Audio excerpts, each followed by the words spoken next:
Give people a little guide today. I know there's a lot of people at home that want to go to regional China. A lot of people are dying and busting to go, and they don't know how to get there. They don't know what to do, where to go, what to see. So we're going to break it down for them today. We went to Tiananmen Square, which was really awesome at the time because Albanese was visiting, unbeknownst to me, and they had the Australian flag all over Tiananmen Square. So you have Mao Zedong's big portrait, and then behind the Australian flag. So we went from Beijing into Gansu, which is a city on the Yellow River.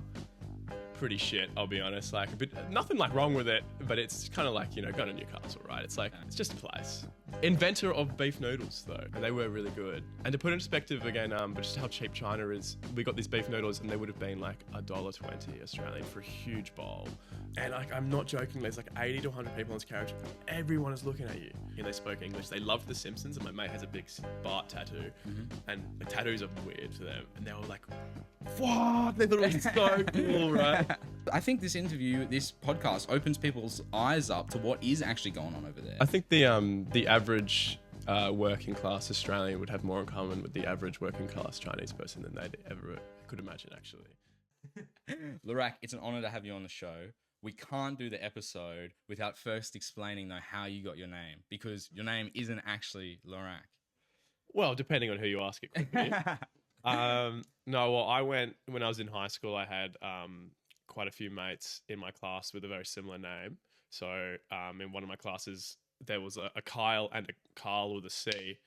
And we would all like kind of sit near each other. And if somebody said Carl or Kyle, we'd all kind of respond, because I'm used to being confused with Kyle all the time, like all the time.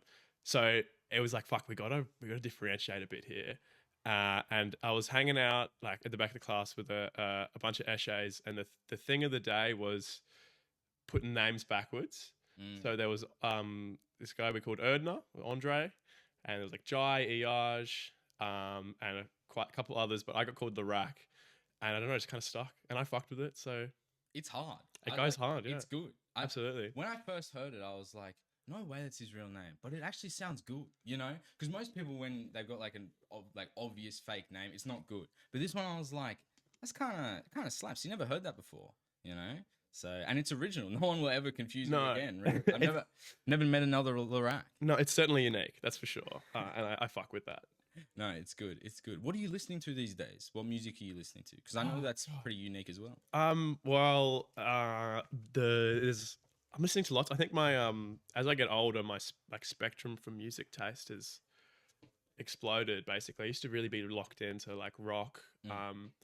You know, until I was like 14, I didn't really gain sentience, and I was just listening to like the top of the charts. But then I started listening to through my dad's music taste. I got really into punk, and then I got really into like current Australian music, which I still am really into. But I was like mono on just the like, you know, I'm really into like the Dune Rats, the Chats, etc. Classic. And there's nothing wrong with them either. I still kind of like them, but I've just like gone a lot further now. I had a huge Beatles phase, like our friend. Like everyone who's listened to music properly, I guess. You'd hope so. Like the Beatles are pretty good. I'm really into Takanaka right now. Mayoshi Takanaka. He's a Japanese 70s, 80s, like real heavy on the guitar, kind of like a Japanese Hendrix, I'd have to say. Wow. Like I would go that far, except he's still kicking. Yeah. I don't know how old he is. He's like 80 and he's still touring, so that's insane. He's a legend. But yeah, I'm also into like lots of small indie bands like the Bug Club. Radium Dolls are huge. They actually played the Harbour Diggers last weekend. No, so. I know the Radium Dolls. I haven't seen them, but I do know them. Yeah, absolutely. I think they're my favourite band in Australia right now. Fair. Yeah, fair. Absolutely. But yeah. What separates the Radium Dolls from the other bands on the other bands in Australia? I don't know. They got something like they're doing same old Aussie rock that everybody else is doing, but they have like a real attitude about them that's just fantastic. I don't know how, it's just really good. It's like and it's just like, it's really relatable. It kind of feels like what it's like the first like Gen Z rock band. Not obviously that's not true, but it's like one of the first Australian ones that I don't know, it's just something new in the same format, and it's just absolutely fantastic. They throw a rocking show as well, but like their recorded music is fundamentally fantastic. Yeah, it's just the attitude about it, the lyrics to their songs, and it's, once again, I think this is the same thing which always does keep me coming back to Australian music, is just like it's relatable. You know, I am Australian after all, so 100%. Australian music hits different in that way that no other international music has that type of edge. You know, it makes you feel at home. It makes you feel Australian. Like it's it's a different type of music too. You can hear it and you can feel it a little bit. You know, and that's the thing about music. Like the way you're talking now, you're very connected. You got a deep bag, good catalog. You listen to a bunch of different genres, a bunch of different stuff, right? But a lot of people don't connect with music. They're still like not sentient, as people would say, and like just listen to the top of the charts, going with whatever's happening right now. people that are mega fans of Taylor Swift, I'm a mega fan of Paul McCartney. It's just that that's like a little weird by modern standards because he's not, he's not popular now. He was much more popular back in the day. But I don't think there's anything like wrong with being a mega fan of somebody. As long like they all really like Taylor. She puts out good music for them. It's not my stuff, but I think you don't need to gain sentience. You know, if you're enjoying what you're getting, it is what it is, right? Each their own. Everyone should have the freedom to listen to whatever they want. Absolutely. Yeah, no, I completely agree with that. Apparently, she's got a new album coming out soon, Taylor Swift. So I've heard. Big news for not me. But Did you go to the Paul McCartney concert when he was in Sydney in 23? Was it? Oh, it was either 23 or 22. I most certainly did. Me and like 4 other mates, we splurged like $350 to get really close, and I would do it again easily. It was once in a lifetime. It was right after my 21st birthday as well. Wow. Like same week after or something. It was like, fuck, it was fantastic. Like just seeing a Beatle in real life. Like, Yeah. I don't think I'd ever get the chance. And then all of a sudden he was like, I'm coming to Sydney. And I was like, holy shit. Did he do much Beatles stuff or was it more post breakup? What was the vibe? I think there was a pretty healthy mix, but I'm actually probably a bigger fan of Wings, which is Paul McCartney's post Beatles band, than I am of the Beatles. But he played a really good mix of everything. Wow. I know. That's a big call. That is a massive call. Back it up. You got time. State your case. No, state your case. Look, because they do have great albums, but I don't know if I could go that far. And that's absolutely fair enough, and I can't fault that. What I really like about Wings is, I don't know, I really like the bass of Paul McCartney, and he just manages to kill it on every single song. My favorite Beatles songs are almost always Paul McCartney numbers. And I'm like John Lennon songs. I'm not saying they're bad. Obviously, we're talking about the greats here, but they're just not on the same level to me as Paul McCartney songs. And then when he gets into his own band and Wings, he really delves into his own sound. And there's some like, I think there was the beauty of the Beatles is they all played off each other very well, and he kind of develops in a way that, especially at the time, wasn't very popular in the mainstream, but it's actually had a huge resurgence like now and in the past 10, 15 years. But I really enjoy that. I really enjoy his like noodling on the bass or his more like funkier sounding songs. But they was not the thing at the time. Yeah. But he has some super psychedelic stuff too, like Venus and Mars and The Egg, like these albums that kind of came out after his prime, like in the 80s towards the 90s. Like these were a bit of fun. And he, as you say, he shreds it on the electric guitar, he kills it on the vocals, he kills it on the bass. He's got good members playing with him all the time. And, you know, because he was always surrounded by like A-list session musicians, right? Yeah. So especially being in like that Abbey Road studio environment. So it's just what it was. He was always going to create great music in that environment. So, and he did.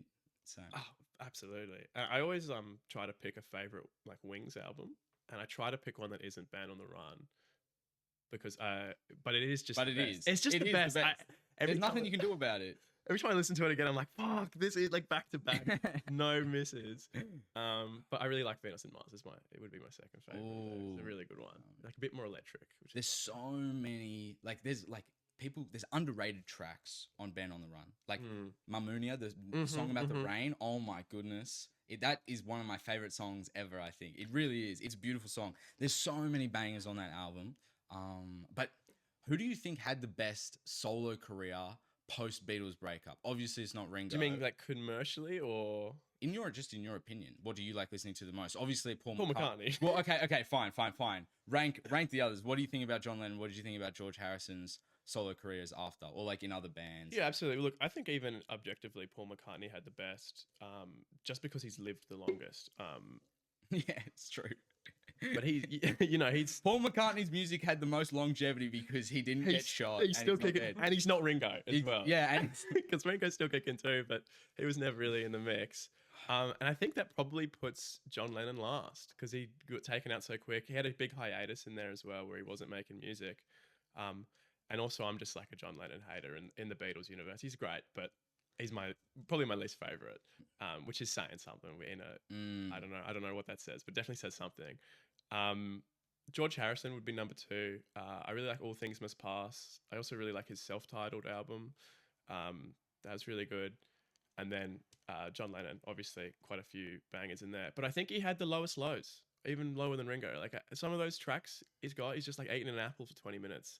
Oh, he's got some weird stuff. It's really avant-garde, but I don't know. It's not for me. Like, no, he's got some weird stuff. Yeah. It like rivals the stuff that Pink Floyd were doing at the start of their career. Yeah. Like you listen to some of those Pink Floyd albums and they got like a mouse get hit in a rat trap and then a door opening and then chimes and a harp and then the rock song starts and it's like, this is insane. Like you guys are wigging me out. They didn't have computers properly back then, right? No. So I think a part of the beauty of that is like, how do they get this on? Yeah, how do they make this, right? It's insane. But yeah, I know in this day and age, like I can go and like wail and eat an apple for 20 minutes. It wouldn't make for a good record. It didn't make for a good record then. But also he was doing that directly post Beatles as well, which is kind of crazy because you're going from this humongous high to that. And then obviously, I'm not trying to disparage him. Like he had lots of good music. Isn't that kind of cool though? Like, isn't it kind of cool from making like the greatest records in the world, and you're like the most famous person ever? Like John Lennon in 1970 when the Beatles broke up, that year after, he would have been one of the most famous people walking the planet. And for him to go like, oh, I got new music coming out, and then like half of it is just him fucking around, no instruments, right? It's just crazy stuff. It's kind of like a bit of a fuck you to the industry and a bit of a like, what else am I gonna do? Look, I can't fault it. I mean, he just did what he wanted, and I gotta respect that. But from a musical standpoint, it's just not. I don't think it's very good. I don't think it's very good. Exactly. Whereas, like the first year out of the Beatles, George Harrison comes out with a double-sided album. That's one of the best albums of all time. All Things Must Pass is crazy. Absolutely. So if you look at the works in that way, and then obviously Paul McCartney, the longevity. Yeah. But we could talk music all day. I really want to get into the travel because you've been some crazy cool places recently.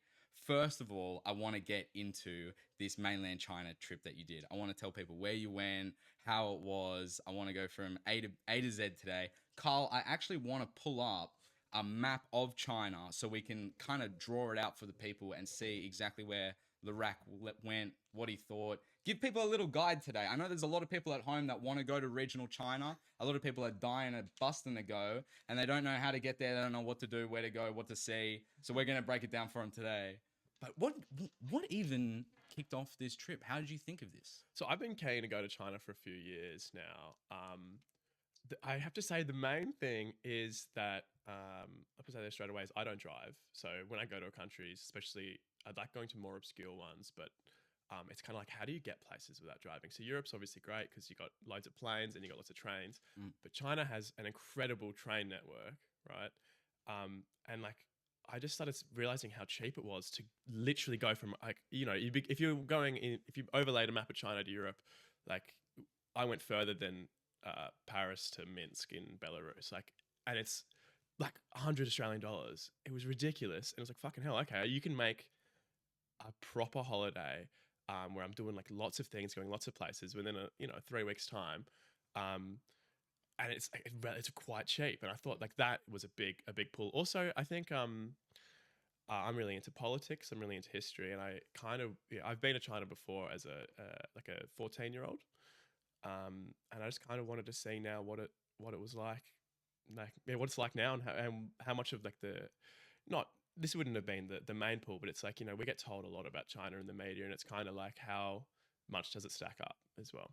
Dude, I love that. That's what I'm all about. And that's the exact motivation that I'd have going to China, because I'm a big believer of you can't believe anything you read these days. Everything is so it's touched by so many hands before it gets to you. I feel like the news, and so many things come out of China. We don't know if it's true. We don't know if it's, CCP controlled information where they've edited it. So, it's a wild west out there, and going and having a look is kind of like, if you are interested, it's one of the best ways to get a grasp. So, okay, Carl, where's that map? I want to see exactly where Lrak went and what he did. The people are waiting for this for this tourism guide, right? But okay, take me back then. When you were 14, what was the culture like in China? What do you remember? I know you were a lot younger, but what did it feel like then? And I guess lead us into the trip now. So culturally, no fucking idea because I was 14. I wasn't taking it in. But the big things that I can definitely remember was it was like smoggy. It was absolutely like, you know, I think if you picture a big Chinese city, probably one of the things you think of is like heavy smoke and heavy fog. And absolutely, in like 2016 was when I went, and it was like it was absolutely covered in fog and just smog from factories. And now this time I went, not a single city I went to. I went to actually Urumqi, which at the time was the most polluted in China when I was there. Just like on that specific day, I think it doesn't have that many factories. I wouldn't expect it to be polluted all the time, but like no smog, clear skies, right? Wow. Like completely different. And I think that tying that into like politically, that goes into how they've really moved away from like making all of like the world's shit to they're doing like high tech manufacturing now, and you know cars, computers and stuff like that, and it's kind of just happened out of nowhere. This is great. Anyway, I like this. Yeah. All right. Let's. Yeah. But this doesn't have cities on it. This has got regions. Will this works. This works. I'm pretty good at geography, so I can lock it. I like this then. Where did you land? What did you? So we flew into Beijing, which is up here, and we spent a couple of days there, which was really good.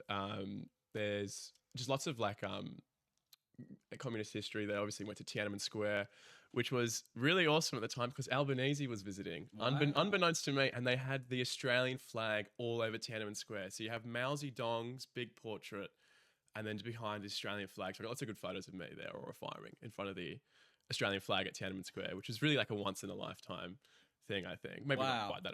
But it's pretty good. Dude, it's pretty good. Yeah, if you're into that type of stuff, like, absolutely, it's one of the craziest photos you can get. I was very happy. Like I was pretty stoked. That was probably the highlight of Beijing. Wow. Yeah. Like so like, you know, there wasn't much else going on. Like, you know,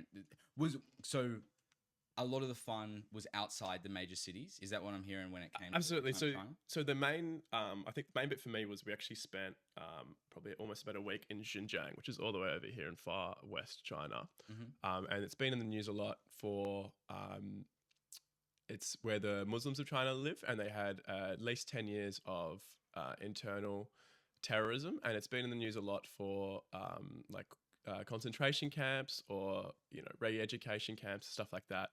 And I was just like, you know, as foreigners, we can't go to Tibet without a handler. You have to get, you meet somebody at the train station or the airport who picks you up and they take you around. You can't go by yourself. Wow. But you can go by yourself over in Xinjiang. So me and my actually went with a mate. So I was talking to my mate about like keen to go to China. I was like, me too.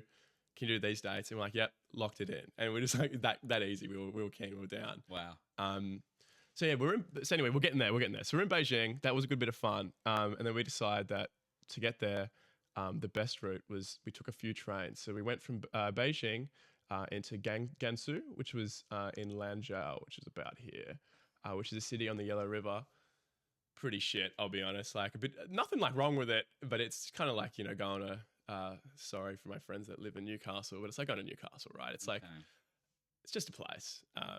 Inventor of beef noodles, though. So we puckered off to get some beef noodles. Wow. And they were really good. Okay. And to put in perspective again, but just how cheap China is, like we got these beef noodles and they would have been like $1.20 Australian for a huge bowl, like a meal, like your whole lunch. Yes. And it's like, fuck, like we're living good. You know what I mean? Wow.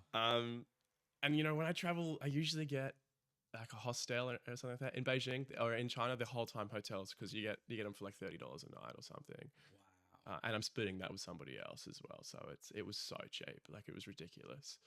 But anyway, so we had 3 hours there before we got on the train again, and we went something about here, which was God, I can't even remember. Oh God, I'd have to look at a map. But was it good or bad? That's the thing people want to know. So it's actually, there's two cities like right next to each other. Okay. And we bought the hotel in the wrong one. So we had to like really quickly lock in and spend the night in the other one. So there's Jiuquan and Jiayuguan right next to each other, Okay. which is like absolutely ridiculous. But especially with such a similar name, that's like if you had Sydney and Sydney next to each other, which is it was about right here. It was just past Changi. Okay. And that's actually where the other end of the Great Wall ends. So you Okay. obviously have the side that goes into the ocean. It's quite famous near Beijing. But yeah, we went the other side and it's like completely different. It's like way more mud brick instead of like the traditional real brick. I don't know what that's made of, to be honest. But that was really cool. And there's also these huge nuclear power plants everywhere, right? And just like off the Great Wall. So you like climbing the Great Wall and you just look to your left and there's this massive nuclear power plant. It's just kind of like, it's just ridiculous. Like it's crazy to see. But I guess that's your answer to where the smog's gone. They don't do coal, they do like nuclear. They still do have a lot of coal plants in China, more than anybody else. But you are right; they are capitalizing on the opportunity of nuclear energy, like unlike anybody else. Most certainly. Them in India are big players, and I think Australia has an opportunity, but we're not. We're not capitalizing on it, but No. I think China will be the leader in renewable energy. I believe. I think they're seeing. We're not there yet. Obviously, I'm not even. But I think they're seeing an opening, especially with what America's doing now, and they're going for it really hard. 100%. I completely agree. And the West kind of plays like the renewables game. Like they're trying to hit climate targets. They're trying to do this. They're trying to do that. China's just trying to make as much money as possible. And they see that nuclear energy is the most efficient, best way of doing things, right? So they're not going to phase out everything else. If we can make money with coal, we still will. If we can make money with oil, we still will. We're just going to blow up everything at the same time. And eventually it'll all be nuclear. Right, and that's where the resources. Well, they're doing lots of electricity, like lots of solar panels, lots of wind, and they actually, I think they're the biggest producers of batteries by far, like in the world, like by a massive margin. That makes a lot of sense. But like, I think they really are phasing out things like coal. Obviously, not yet. And actually, I really enjoyed talking to locals there, and I would ask them about like things like climate change. And something I did hear a little bit was. While they are absolutely in favor of moving like towards renewable for like the local environment, like breathability, especially like smog and that been going down, everyone's very happy about that. But was that the West has capitalized over the past however long, like 200, 100 years, burning coal, burning all these natural resources. Usually, I mean, not usually, but a lot of the time, colonially, not their own coal, not their own resources. They're going overseas, digging up the ground and burning it. And now that there is a climate emergency, it's like the West is now imposing on these poorer countries that didn't have the chance to do that, they can't use their natural resources, they can't use their coal.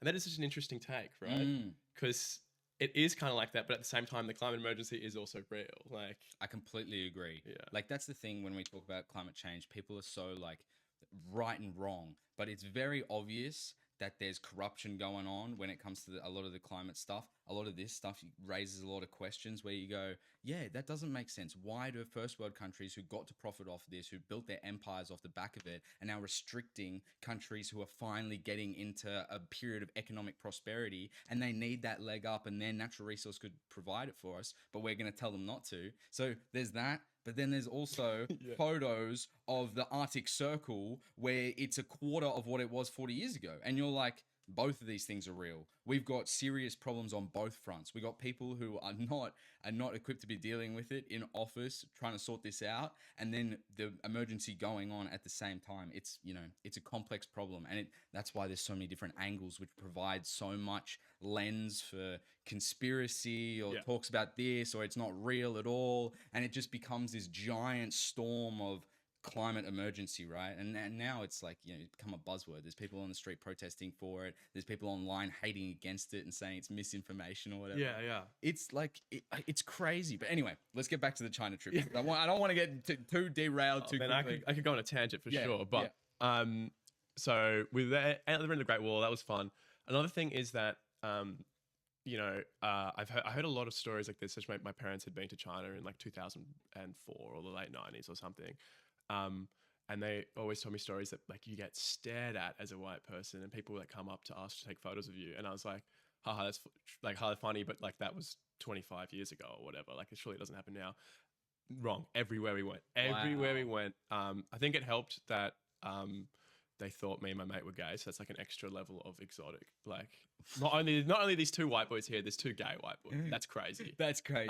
We're never gonna see this again. It's our one shot. Right. Just like you rocked up to the Tiananmen Square and the Prime Minister was there and the Australian flags. These guys saw you and your mate rock up and go, gay white couple. Yeah. This is it. This is crazy. We got one photo up for the rest of our lives. Yeah. So I reckon over the trip we had at least 100 photos with locals, like multiple a day. It's sort of cool. I enjoyed it most of the time, but towards the end you're kind of like, fuck, like leave me alone. Just because like it's also culturally not like a you know, you can't like, in Australia you can't stare at people, like that's weird, that's fucked up. But the thing is, like, it's just not a taboo. It's not a cultural taboo to stare at people in China. It's just they're fine with it. But you like get on the train, and actually when we get on the next train, so up to here we had no trouble at all. And then we went from there to Turpan, which if you scroll out a little bit, it's up. It's right here. Okay. We couldn't get... So there's loads of trains in China and they're all really easy to get, really easy to book. But this specific train, there's only like 3 of them a day. So they sell out like that. And I wasn't locked in and I missed out. I wasn't there on the day when they went on sale. So me and my mate had to get the shitty peasant seat, like the bottom class seat, the lower class seat. And when we started boarding, the guard was actually like, "What are you doing? You're in the wrong spot." Right? We were not in the wrong spot. We were just there. And when you get on this train, admittedly, what are these 2 white people doing in like the second class carriage, which was cheap as chips, but it was like overnight on a hard seat. Lights are on and everything. The whole wow, like it's not. That's tough. It's not easy. Terrible. I got like 3 or 4 hours of sleep. My mate got none. Oh. He was not doing well. But like, so we start boarding the carriage, and like, I'm not joking. There's like 80 to 100 people on this carriage. Everyone is looking at you. Like, it's a crazy feeling to just like have all these eyes on you. And I was like, it's like being a celebrity without the money. Yeah, without any of the good parts. Yeah, you're all the bad famous, parts. but you don't have any money or any of the cool stuff. You can't sing, dance, play the guitar really well. You're just average dude. I'm just a guy. I'm just Yeah. a white guy. Yeah, getting stared at on the second class train. Yeah. Oh.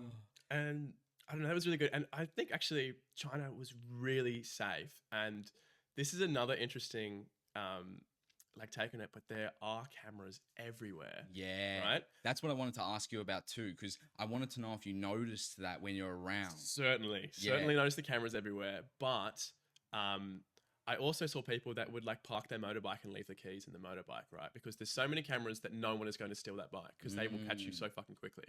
Right? Take points off that social credit score. I did some research before I went, and like that is a like Western falsehood. Yeah, it's not true. No, They don't actually. no. Well, they don't have a like real one. They might have one behind the scenes where they're digitally profiling people. They know that the camera picks up me leaving this house all the time. I'm sure it's They know got I live facial here. recognition. Exactly.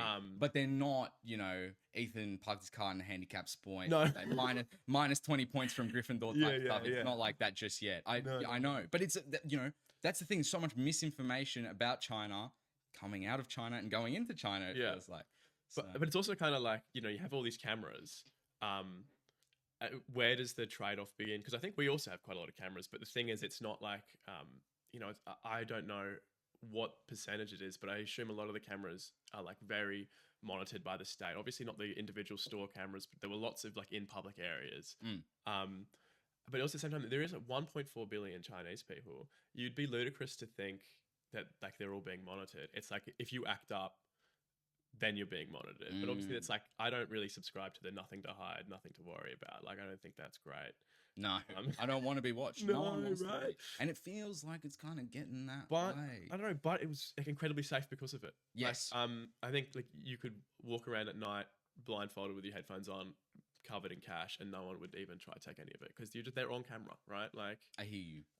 But it's it's a trade-off. That's exactly what I was gonna say. You're switching the freedom for the security, and understandably, it has its benefits, but it depends on the government too. Because if you've got no freedom and the government sucks, you're in big trouble. Absolutely. It's I think it's a slippery slope, as they say. I wouldn't be certainly very happy with it. Well, let's talk about. Oh, hold on. Go back to that map real quickly because I want to talk about your travels in this area. In the how do you say that? Sorry, Xinjiang. Xinjiang, in the Xinjiang province, I guess you could say. This area, you said, was the Muslim area of China, right? Certainly is. And you said there was concentration camps there to kill Muslims, to re-educate them. Re-educate them. Okay, yeah. so okay. Did you see any of that? No, I didn't. I wouldn't go as far as to say that they didn't or have never existed. But when I was there, it didn't seem anything like it. So something to put in mind. So I was Turpan is where we're at this point, and Turpan is like other than over here, which is Kashgar. It is like the Muslim capital of Xinjiang. But the actual capital of Xinjiang is Urumqi up here. Okay. And that is where all the Chinese people live, the Han Chinese people. So there's a bunch of different races in China. There's 5 main ones. You got the Han, which is the absolute majority. And that's your classical looking Chinese person. That's just like the average China. If you picture a Chinese person, it's probably Han. Then you got Cantonese, which is like the southern China. So you're talking like Guangdong, you're near Hong Kong, like southern China. You have the Uyghur, which is Xinjiang, Tibetans, and then you have I don't want to get it wrong, but it's like this area here. If you zoom out, it's this one, like Lanzhou, Gansu. It's Muslim Han people. Okay. So it's like Muslim, but Chinese people. Wow. I never knew that. Yeah, there are 5 races. So that's what the old flag actually used to be, which had had 5 stripes on it for different colors. Wow. Yeah. That's cool. Slight tangent. No, that's cool. Dude, this is the stuff yeah. I want to know. This is why having you on and talking about this stuff, not just your experience going here doing that, but you learn so much about it, and it's so good to be able to pass that knowledge on because, as you said, we've got no idea what's going on. Absolutely. And we get told that they're the enemy and they've got this and they've got that and they're doing X and Y, and you go over there and I think this podcast opens people's eyes up to what is actually going on over there. I think the average working class Australian would have more in common with the average working class Chinese person than they'd ever could imagine. Actually, like a lot of China is quite rich. There's still, I think, there's a huge urban, like rural divide between like rich and poor. But the thing is, China is the most urbanized country in the world. So we live in Sydney. We live in a very urban area. The average person living in these big cities is just as well off as us. Maybe not in literal wealth, but because they live in China where things are cheaper, they can afford a relatively similar standard of living, which was, I don't know, I didn't really expect that, and some of the cities I went to were beyond like futuristic. I guess I'll get there in the journeys, but anyway, we're in Turpan, the Muslim area, and it's just completely, it's beautiful. It's got the old mud brick architecture everywhere, which was really cool. And it was grape season. So this is the #1 grape growing region in China. Completely news to me until I got there. But they're like China's wine region, which I love my wines. So it was really good to go there. And you didn't know that until you got there. I didn't know that. I did not know it until I got there. What a great surprise. Man, I was very chuffed. Because I do know you love your wine. I do love my wine. Yeah. And I was just, there's like, you're walking along and there's grapes coming down from the roof and you're grabbing up at them. It's also in between Turpan and Urumqi is the furthest spot in the world away from an ocean, right? Because it's just in the middle of Asia, basically. It's like I've never thought of that. Like, yeah, wow. That is interesting to think about. So as a consequence of this, when I went, it was I think it was August, and it was July, August, which is summer, and it got to 50 degrees when I was in Turpan. I know, yeah. What were you doing? Too much, I think. Anything's too much at 50 degrees. It was terrible. It was, so it's different kind of heat to what we get there because it's not humid because there's no water to get the humidity from. But it's still like if you're in the sun, you are baking. Like I don't think I've ever experienced that heat before. Wow. Yeah, it was terrible. But you could walk under all these grapes. It's crazy. They had all these pathways just covered in grapes. That's insane. Yeah, and you just reach up and like grab some grapes and start eating them. It's delicious. That's so cool. That's so cool. This is such a strange question, but a lot of people talk about China having the biggest population, right? And there's a lot of people there. Did it feel busy when you were going city to city? Are you like, holy moly, there's billions of people here? Or was it like, this is less busy than I thought it was going to be? Sometimes. Okay. It depends on the city. In Xinjiang, no, not really ever. But also if you're going to like the tourist attractions, every time, because China has a huge internal tourism industry. So you're going somewhere that's like for tourists, it is going to be packed with local tourists. It kind of like it's like I don't know. It's just weird to me because like how often do you go on like Australian holidays? I don't know. I guess like you go to Gold Coast or something. I've never been to Perth. No, me neither. And I ain't got plans to go to Perth. It's so far and so expensive, right? That's like, all I'll say. it just looks like Sydney but different. Like can't be that different. Yeah. Oh, and man. there's crocs over there and bigger sharks. It's not worth it. They got Crocs in Perth? I wouldn't imagine. No, not in Perth, but in Western Australia. Sorry. Yeah, Yeah, up yeah. north for sure. But I haven't been Western Australia. I actually really do want to go. Pilbara region, things like that would be an amazing trip. I But agree, you're I right. agree. A lot of Australians aren't well versed in domestic travel. Right, and it was so funny to see like lots of local travelers. I don't know, like that's kind of cool. I guess you get that from having such not just a big country, because sort of similar sized countries, but just a lot more in it. Yes.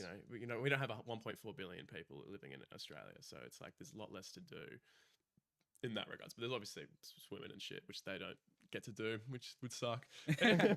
Anyway, so at the time in Turpan, I was looking for like a bit of a security state. I was kind of expecting from like news reports I'd read that there would be like police presence everywhere and like you'd be watched, and it wasn't like that. But on the way in, they did take like photos of our passports and stuff, which we didn't get anywhere else in China. They're a little bit curious as to what we're doing, but nothing crazy. Turpan was gorgeous, did all the tourist stuff, and then we went to Urumqi for a few days. Now, I did mention it earlier, but Urumqi is the capital for the Han Chinese, right? The regular Chinese. And that's where like the worst of like the race riots and stuff that happened in like 2008, 2009. And probably where the worst of like the re-education camps would have hit.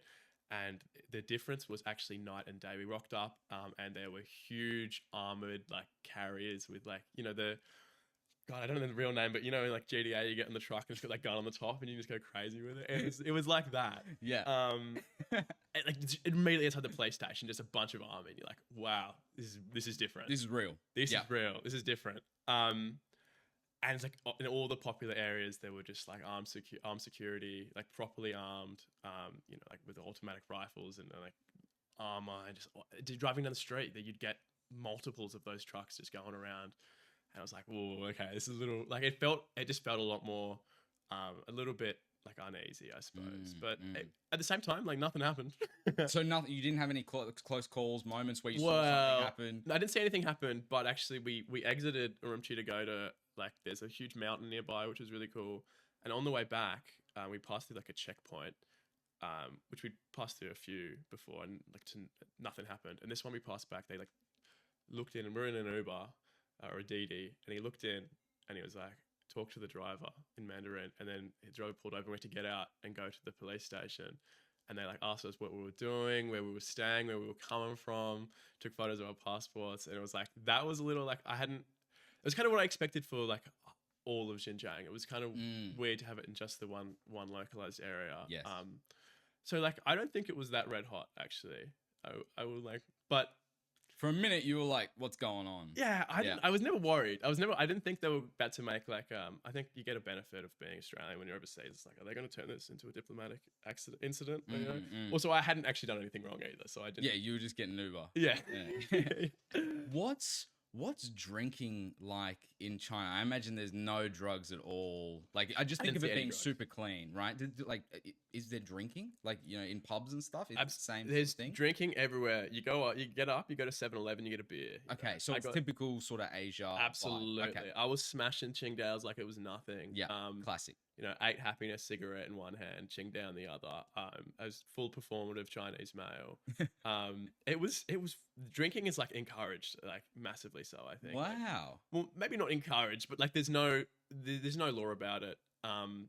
And after Xinjiang, actually, we ended up going to Chongqing, or I think it's pronounced like Chongqing, in the south, and that is like the party capital of China. Okay.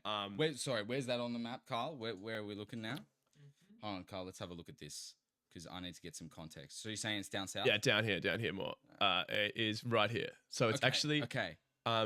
It's like a city of like, I can't quite remember, but it's anywhere between 20 to 50 million Zoom out, people. Carl, I want to see it in context.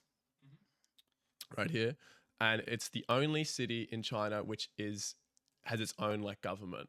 So these are all states. Like it has its own state. Okay. The city is so like big and populous that it has its own state. I guess And they're just the party. well, capital Shanghai of would have as well. China. Huge party capital. It's like the alt capital as well. You see like Okay. lots of like people dressing like really alternative, like lots of like young people that are, you know, there's lots of cool people there basically. Yeah, It's like it's the capital for people that are like not the average person to go to. People that like partying, you know, people that are into music, like musician hub. I think it might be the gay hub as well. Like it's just like I don't know. There's just a lot going on in Chongqing, and I think I've read, although I didn't see, because we went to a club as well. It's absolutely fucking packed out at like 3 a.m. Much better than Sydney's nightlife, I have to say. But I've read a lot that there are drugs going around there, like ketamine. Okay. Yep. I didn't see any. I wouldn't have done it either. I'm not about to get thrown in like 10 years of prison for a bit of cat on a holiday. Like, Not in China. no, I wouldn't do that. Putting so much at risk. Yeah. Okay. It's not worth it, you know. No. Like I do it in like Europe, like no questions, right? But it's just not worth it. Yeah, China's a bit of a different situation. Yeah. I hear you. Plus, you can go to like in Beijing. We went. It was like the first night, and we went to a restaurant, and it's like, fuck, people are smoking in the restaurant. Wow. And it's like this is what I read about in the 70s. This is where my parents lived, and it was like terrible. I'm glad we don't do it here, but it's a little bit of like a holiday gimmick. Lighten up a cigarette while eating some dumplings was absolutely fantastic. Holiday gimmick is fun. Absolutely. I completely agree. Doing something different that you're not allowed to do. You know it's naughty. You shouldn't be doing this. I'm inside. It's but cheeky. It's a little treat. Cheeky. You know what I mean? It is. And it just feels so wrong. And that makes it so good. Makes it like, good. Absolutely. You know, I completely agree. Yeah. Yeah, holiday treat. That's the best part of going away for some people, being able to light up a cigarette inside. You know, they get a big family package or something. Their kids are just, you know, giving them big problems. They're yelling, screaming. They finally light up that big cigarette that they got at 7-Eleven inside and make everything better. You know, and you can smoke them on the trains as well. Like not in the main carriages. So no restrictions. Nah, there's restrictions. It's like funny because you picture China, right, as like they have these laws and these laws are enforced and there's no way around it. You're not allowed to smoke in restaurants, but everyone was smoking in restaurants. Like I have a photo of me smoking a cigarette in this restaurant I'm talking about in Beijing, and on the wall it's like no smoking. It's like no one cares really. I suppose. I think it's like a law that isn't socially enforced. And I think the traditional or like Western perspective of Chinese people are very law-abiding citizens, and that they are heavily surveyed, and everyone's trying to like do the right thing. So to hear that is pretty crazy, right? Another thing is, I don't know if you've ever heard like, you know, Winnie the Pooh and stuff is banned. I saw like Winnie the Pooh figurines sold in shops and things. Like I think it gets laid on a little thick to Western audiences. Like I don't think it really is. Not that I would want a government like that, but I think the way that the Chinese government works is it's like whatever leader they have, you get like all of that. And I think as a vision, that's possibly in some ways better than in a democracy, which I love. You know, it flips and you kind of have a government that's only preparing for 3, or maybe they think they'll win the next election 6. But in China, they're thinking like they're doing 5-year plans, 10-year plans. And it's like, that's long-term thinking, which is a bonus, right? So you kind of get locked in with whoever you've got. And if they're good, which I think without knowing too much of his political record, I would say Xi is pretty good. You know, he's been in power since about 2010, 2011.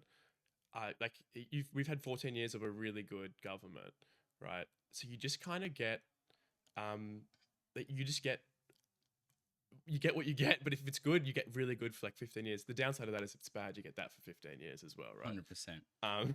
Well, this is a legitimate argument, and people, as soon as you criticize democracy or the way that we do things, people immediately label you as like, oh, this is undemocratic, this is crazy talk.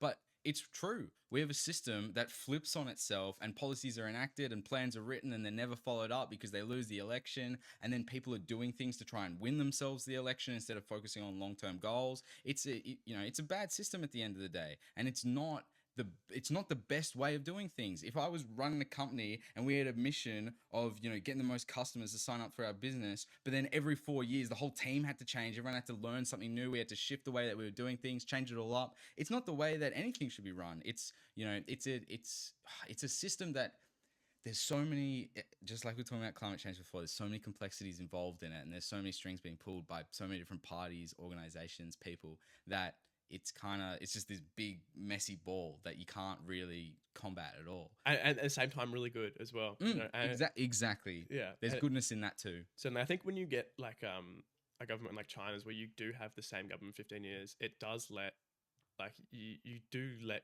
corruption seep in slowly. I know Xi's on a huge anti-corruption thing right now. He just sentenced a old environmental minister to death or something, but it got life in prison instead. Like he got Okay. but But he was sending a message. yeah, he's doing a huge anti-corruption campaign. Like Wow. but it's like things like that. You don't hear about that, right? No. As an Australia, Yeah. as an Australian, you're not getting that on the news. No, right? definitely not. Definitely not. Yeah, maybe we should. I think like, we get a lot of American stuff on the news, but we are more tied to America at the moment. Like, well, maybe we're not. Like, China is our biggest trade partner by 100%. by a massive amount. Yeah. The Australian love triangle is the craziest thing going on right now, in my opinion, between China being our biggest trading partner and the US being our biggest defense ally, and those two being the biggest country. Yeah. Exactly. We're caught in the middle, but out of the war. Like we're like so far away. Do you think we're out of it? I don't know. We're geographically out. We are geographically you out know. of it. So if those two countries are going crazy, because you hear rumblings that in Taiwan they're handing out notes about how to prepare for Chinese invasion. Yeah. Right, and we could talk about that too. So that could throw things if the US decides to get involved over there, because as they have got involved in Russia and in the Middle East, right? What's going to stop them from doing crazy stuff like that and entering in Taiwan if something was to go down? And what's going to stop us from joining is what I would say as well. Well, what's going to happen to all the resources we send over there and all the goods we get back? Are they going to put sanctions on us? Are we going to put sanctions on them? We couldn't afford Chinese sanctions or sanction China. Chinese nationals own more farmland than Australians do. Really? We would have genuine famine concerns if there were sanctions put on because of a broader. But global if conflict. they, I don't know about famine concerns but I mean, the economy would collapse. That's for sure. Yes. But if Chinese nationals own farmland and then they sanction us, it's our farmland. If they Yes. we'd just take it back. Look, I'm not saying that that would be the worst thing ever, but it's, as you said, it would be the collapse of the economic system that we have set up right Absolutely. now, where we rely on them and they sort of rely on us in a We way. can't afford a war with China. I think China could afford to stop trading with us. I think they'd do just fine. It would slow them down a little for sure. But they could, if they wanted to, they could. That's the problem. We need them, but they don't need us. Yeah, Because they need our natural resources. But if for some reason the ships was just stopped tomorrow, China could go elsewhere to get their natural resources. Absolutely. Right? Yeah. But we can't go elsewhere to get our super cheap goods. And inflation's already killing the average Australian consumer. If we see goods go up because severed relationship with China, global sanctions, conflict, more tariffs, et cetera, we're going to be in big trouble. So you mentioned inflation a lot in that, but how do you feel? Like, who do you think is the worst influence on the global market? It wouldn't be China, surely. The worst influence on the global market from an inflation standpoint, you'd have to say it's the US government, what they did in COVID. That, if we're talking about recent inflation, that is what you have to say stems it. The printing of money, something crazy, 40% of all the money printed was printed in a 3-year period from 2021 to 2024. So, 40% of the USD currency supply printed in the last little while, right? That is insane. So obviously inflation is going to go off the chain, and it has globally. And I think that was the kind of domino that set into effect a high inflationary kind of pressure phase. Well, I think the the Australian inflation surely would have been linked to our own. We did the same thing. Stimulus We did the same packages thing, and but stuff like we're gonna mirror the States. You know what I mean? Yeah. So it was just the nature of COVID. It was kind of what we got baited into a little bit. What are we typing in here, Carl, on the ChatGPT? How much money was printed? Let's have a look at this. Let's have a look. Because I actually want to know how much money they printed in COVID-19. The biggest transfer of wealth in society's history, COVID-19. And we don't... to the rich. We'll just, up the market towards the top 1%. So, we know they did quantitative easing. Quantitative easing is essentially a fancy way of saying they printed a bunch of money. And these days, they don't even print it. It's digital money that they can just send around the world, right? So, let's keep going down. I want to see all the years. What's the total here? Yeah, that's 40. 41%. Sorry, not even 3 years. 2-year period, 41% of the monetary supply in 2 years following COVID. And that $6.3 trillion went somewhere, and it didn't go to working class people. Definitely didn't go to poor Definitely people. not. And it went somewhere. Somebody, as my brother always says, someone's driving the BMW, someone's getting paid, right? So here we are. Absolutely. But what about like right now? It surely would be Donald Trump, right? He's completely erratic in This is the thing, though. monetary policy. Look, I agree with that to some extent. However, the tariffs, because they were delayed, and he's done a few trade policies now with a lot of big countries. Like, he's done crazy trade policies with the EU, UK. China is essentially the only one that he hasn't gotten done. Canada, Mexico, etc. Like, all these renegotiations have been in the favor of US because they have been getting ripped off for a long time. Countries do tariff them at a really high rate and benefit from that. I would disagree with most of that, actually. Fair. I don't think he has done many good trade Put deals. it in the ChatGPT. How many trade deals has Trump So done? I think a lot of his Since he he got has in. done. I won't deny he's done lots of trade deals. I think Yes. a lot of them are heavily caveated and aren't actually as good as he maybe announces them. Especially the EU one, because he did a deal with the EU, who has no right to enforce that deal to its member states. So he's basically done fuck all. Yes. And like you won't know until for a couple of years. But I don't think anything's going to happen with the EU. I mean, not saying he's not gonna do new ones, but the ones that he has, especially with the EU, is basically as just like a fake promise, because they've also promised to buy an incredible amount of things that just isn't actually feasibly possible. And at the same time, like I don't know how much trade America has with China, but it was like 30% tariff on China. That's ridiculous. No, it's ridiculous. That's what I was gonna say. China, the trade deal with China, this is the biggest failing of the administration from a trade perspective so far, I believe, and they haven't done a good job. But these are Japan. Yes, exactly. Japan, UK, Vietnam, Indonesia, Philippines, South Korea, and the EU, right? And a framework has been reached, right? But these are legit deals that have happened on the back of the tariffs. And the tariffs, what I was going to say when you were talking about inflation and Donald Trump raising inflation, the tariffs haven't actually hit inflation. Not yet. Not yet. Right? Interesting to see. Because they said that initially, right, it happened in Liberation Day. What was that? Like midway through March? God, that was terrible. I know. How good is that when he's got the big board in his lap and all, that was really good. Like he's on Deal or No Deal or something. Anyway, right? So that's mid-March. They were telling us in the economic cycle, this is going to hit pretty fast because they're immediate, et cetera, et cetera, et cetera. But we didn't really see that. And we haven't seen the inflation prints from August and September show increased inflation numbers in the US. And they just cut rates like a month ago. They did, but he's also fired the fucking chief. He hates Jerome Powell. Jerome Powell as well. Don't even get me started on that. But like he fired the what's it called? The person that like gets the figures for like inflation and economic data. Oh, I think I read this. Yeah. Because they weren't good. Because he's just firing him, right? And it's like that's kind of like he's not fixing the problem. He's just pretending it doesn't exist, right? And now they have a government shutdown as of yesterday. Yeah. So no one's getting paid. Like, I don't know. It just seems like they're steamrolling for something big. Yes. Like a recession, even. I would go that far. Not 100%, but like they're going in that way. Dude, I feel like it's worse than that. like a recession is best case scenario. I feel like it really feels like we're on the verge of World War III a little bit. I hate to say that, but it just seems like I feel like Australia, you know this because you're tapped into what's going on geopolitically. But a lot of people who are just watching 7 News on the TV got no idea what's going on, right? They just know that there was a fire down the road and there was a shooting in Parramatta or something 2 weeks ago.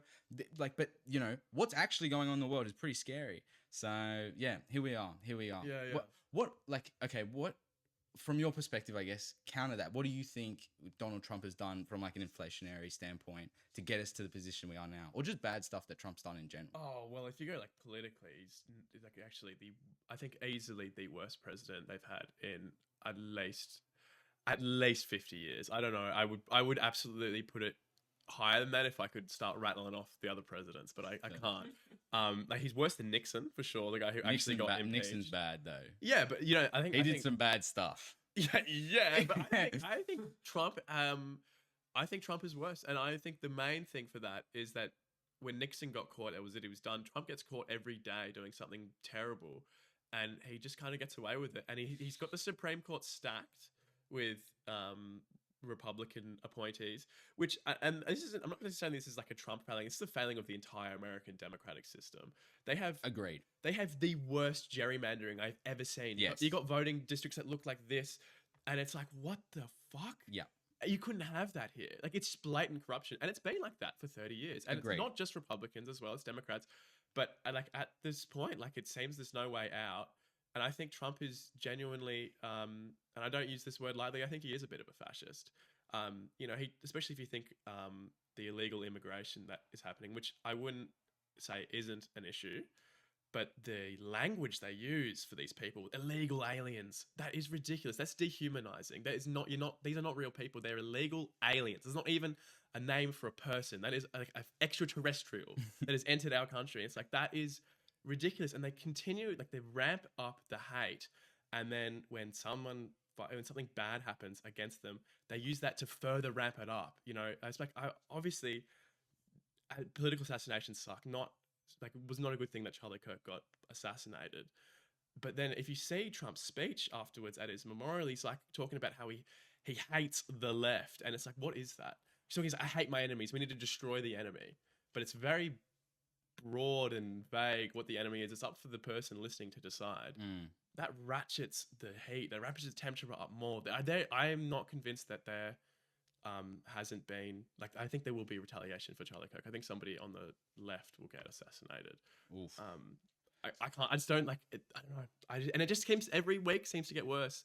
I think ICE is really grim. Like, whatever your policy on illegal immigrants, I completely agree with this. it's like you can't have this. You have masked men with no badge numbers, nothing. But for what? So you just have secret police going around with a massive budget. And, you know, and not to like do the fucking Hitler shit, but it's like, you know, the famous poem, first they came for the Jews, but I wasn't a Jew, so I didn't speak. Then they came for, you know, such and such. It's like, first they go for the illegal immigrants. Then they'll go for gay people. Then they'll go for whatever until it's like, you know, it's like you just can't let it happen at the first step, I think. And but I don't think anyone has any power to stop him. Look, I completely agree with the ICE raids. They're barbaric. You go into your high school graduation with your dad and the ICE brigade rock up and take him away because they know he's going to be there. That's uncivilized. You can't have people at the mall and stuff and ICE run in, grab them, chase them down, arrest them, tackle them to the floor in front of all these people, in front of their kids, family. It's not the right way to do things. They're taking people that are legally American citizens too. Look, at least a few times. It's been terrible visually.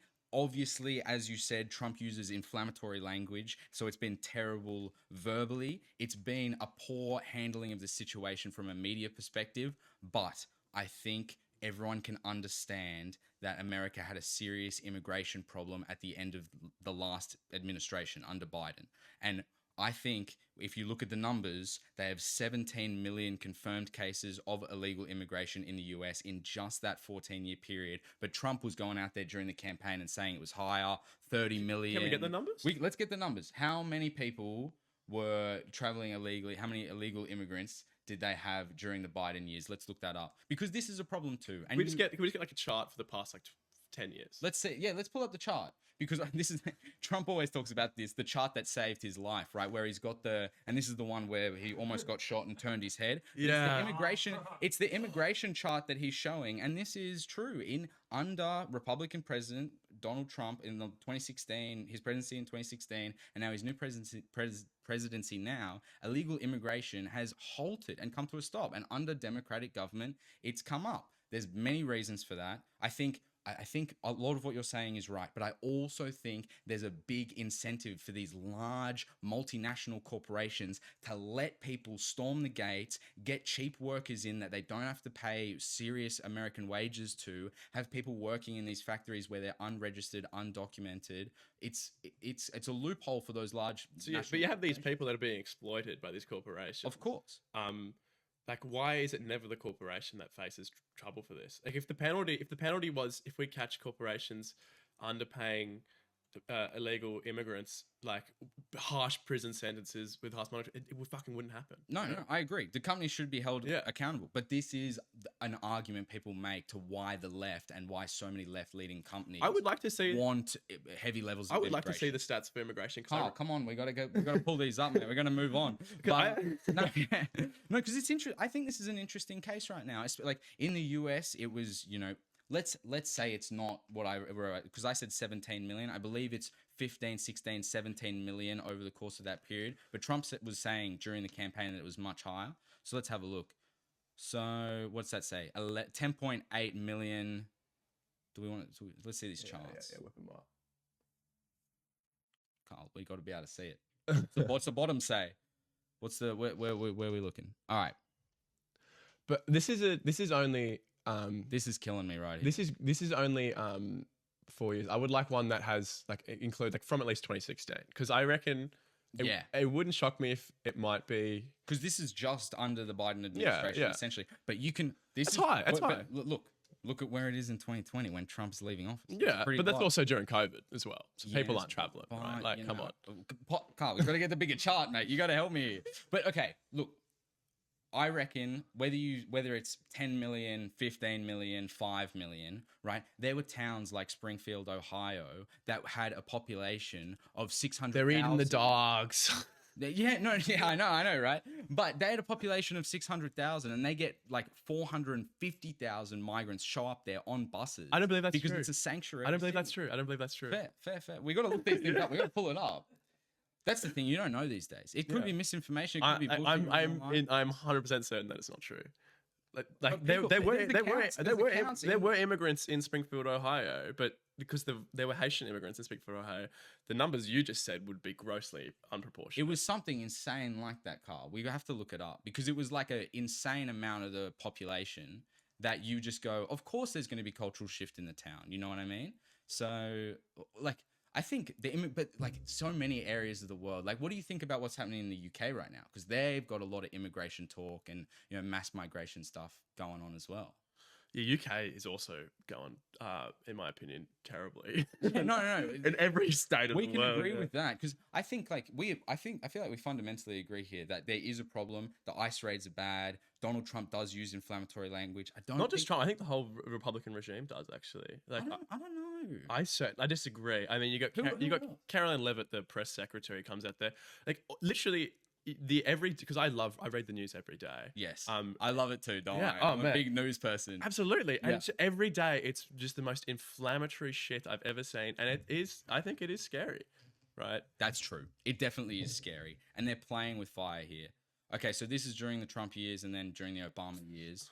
And we can sort of look, it's just down. It's just true. But they're doing horrible things to make it happen. They're deporting, as you said, American citizens by accident using force in this year, right? So they're doing it the wrong way. They're not doing it the right way. Initially, when he got elected, they were talking about we need to initially get out people who have committed crimes, people who are in jails, et cetera, who are here illegally, and send them back. But now it just seems like they're going for everyone. And look at this. Okay, so this is a graph that probably paints my picture pretty well. You can see during the Trump years that there's, in 2016, his first term, there's significantly low immigration. Okay, well, I think you could point to this, right, to say that it was going up on a crazy level, and then they had COVID. No, look, listen, though, I think that was, remember there was that incident in Texas where they had the big riots and things like that in 2019. You reckon that drew a jump of about 100,000? It's just one data point. It's just one data point. It's not sustained. But you wouldn't think that this is like a general trend, and then they'd had a big historic COVID lockdown event right here that would have definitely. Let's have a look, Carl. Check if that's a single event or a trend. But okay, fine. 2016 aside, let's say there is a trend and Trump couldn't do anything about it. These people are always coming in, right? Now we can see that it's gone down significantly, right? Like on margins that we can't comprehend, right? It used to be 200K, above 200K. Now it's 8,400. In 2000, which was a Republican president as well. No. I'm talking about recently. Yeah, as well. But in 2000, it was the same. Yeah. Okay. Yes. I'm not true, right? Under Bush, there was also high immigration, right? But it's one of those things where immigration, I'm for immigration in a lot of ways, and you know, against immigration in a lot of other ways, I guess you could say. It's all about how you do it. It's all about doing it in the right way. Like the way that they're doing it with these ICE raids is terrible. But I do feel like there are people who are coming out in, you know, just American citizens who have phones and have blogs and have social media accounts that come out and go, my town looks significantly different to how it looked 2 or 3 years ago. And the way of, you know, American life has changed significantly in this country. And, you know, are they wrong for saying that? Is that racist? It's just, it's just the reality of their situation. I guess so, but I think you can make a very good case that they are racist. If the problem is that they're black or different, brown, Hispanic, whatever, that's the issue. But I think if you want to talk about it, like how I don't think illegal immigration is good, right? You're supposed to go through, of course, the appropriate channels, but the American appropriate channels are fucking grim for one. Like, 100%. like yeah, I mean, but I think at the end of the day, if your problem with somebody is because they're of a different race, you've got a big issue, especially when, you know, I think talking about white Americans, they got the same thing with us as we're white Australians. We all come from immigrants. So, you know, my dad was British. He emigrated here. So I've got to be pro-immigrant in that regard. But I think is it where England's in a different spot is they're really anti-immigrant at the moment, but like they are native to their own country, right? Like I think you can, like if you had to make that argument, which I would disagree with anyway, but if you had to make it anywhere, England's the most valid for it. Yeah, right? in the Western world. Yeah. Right? Yeah, more than anyone else, I guess you could say. No, you're right. You're right. But, you know, England are paying the price for what's going on in the Middle East right now, I feel like. Are they?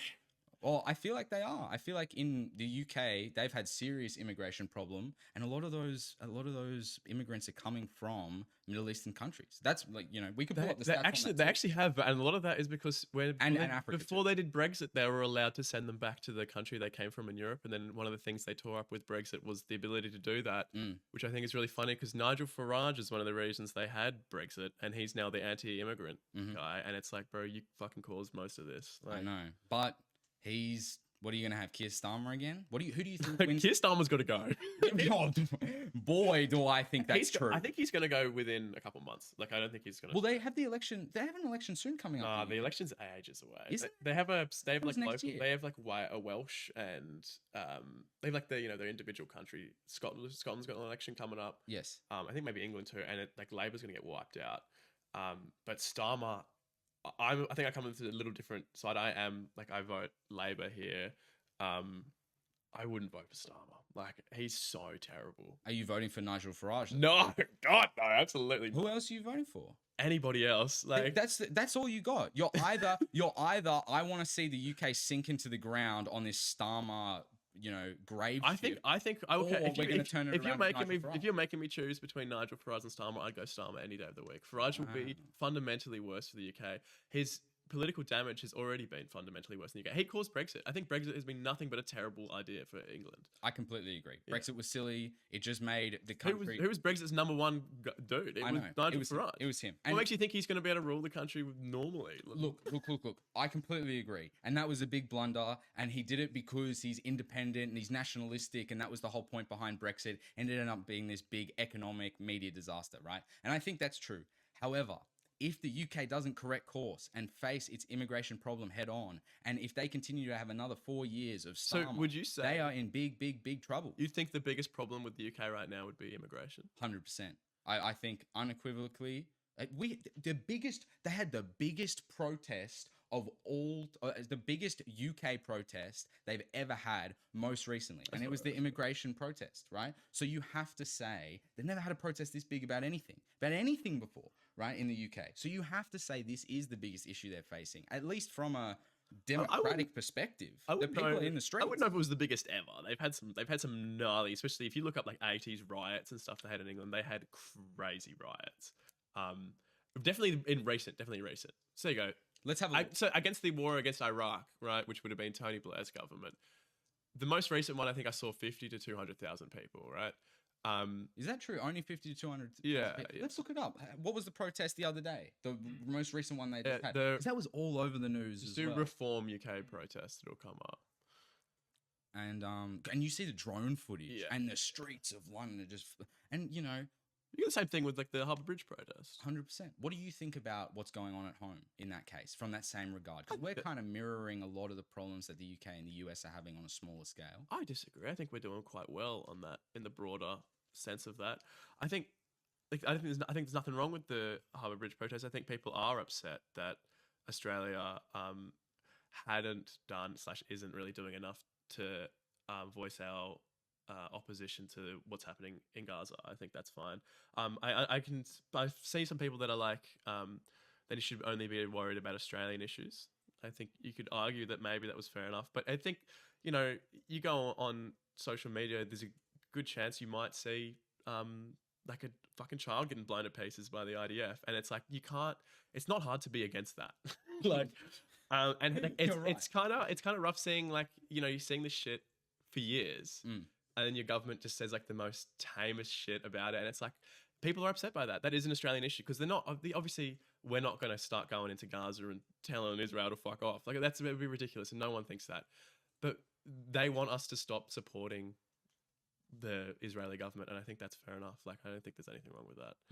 That's their opinion. They have the right to protest, and good on them. No, well, the Israeli lobby pays politicians. Absolutely, they donate to the campaigns and make sure the messaging is aligned with what Israel wants. Another problem with America as well. I think they need to get rid of political funding. I think that is a brilliant idea, and that's where, because I'm such a mixed bag when it comes to politics. I'm just crazy. I feel like I'm a bit left, bit right, bit in the middle, bit everywhere. And this is where I really do agree with like a Bernie Sanders perspective of how democracy should be run. It should be run on longer terms. It should be like state-funded campaigns so that you can't get privatized donations. State-funded sounds bad because you immediately think, okay, that means people's tax dollars are going to people running for office. I love state funding. I actually think I'm a big fan of it because it eliminates the lobbies, right? It eliminates the natural resource lobby, foreign fair lobbies, all this type of stuff. We have it here. It influences our politics more than anything else. Just like it,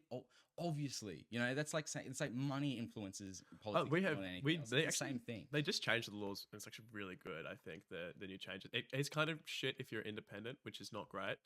Like 110,000. Wow. So not as much as we saw before. 170. 170. Okay. Okay. Yeah. So I said 50 to 200,000. Okay. It's not like that's definitely not nothing. Don't get me wrong. Fair. So maybe it isn't their biggest issue they're facing at the moment. But I guess what you could say is the media have spun it to really hammer it home. And I think this is the same with America. Is what the issues they're facing is purely economic.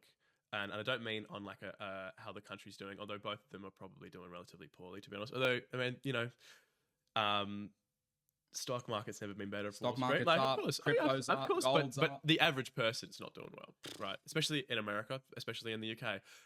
Especially here. I reckon. I disagree here. I think so let's see. We have one really big crisis, which is the housing crisis. Yeah. What else we got? But that is a really big issue. Absolutely. But people in America can't even, they have to pay, if you break your leg, you can't afford to go to hospital. You have to take out a loan with interest to pay that back. That's fucked. I completely agree. The Their medical system is cooked. The American minimum wage is $7.50. And that's why the government's shut down right now, because the Republican government wouldn't extend benefits for more and more funding for Medicare. Yeah. And Medicare, sorry, not Medicare, Medicaid. Medicaid, which is worse. So which is way worse, right? If they had Medicare, that'd be all right. No, I completely agree on that front. I'm saying that when, I think it's the same with the housing crisis actually, is that when you have this issue, which affects a lot of people, it affects everyone. Well, not if you own lots of houses.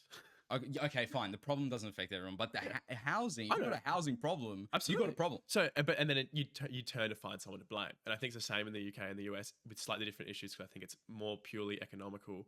And if you're like, fuck, I can't afford this house. Oh my God, there's 4 Nepalese people living there. And then your solution to that is we need to get rid of the Nepalese people.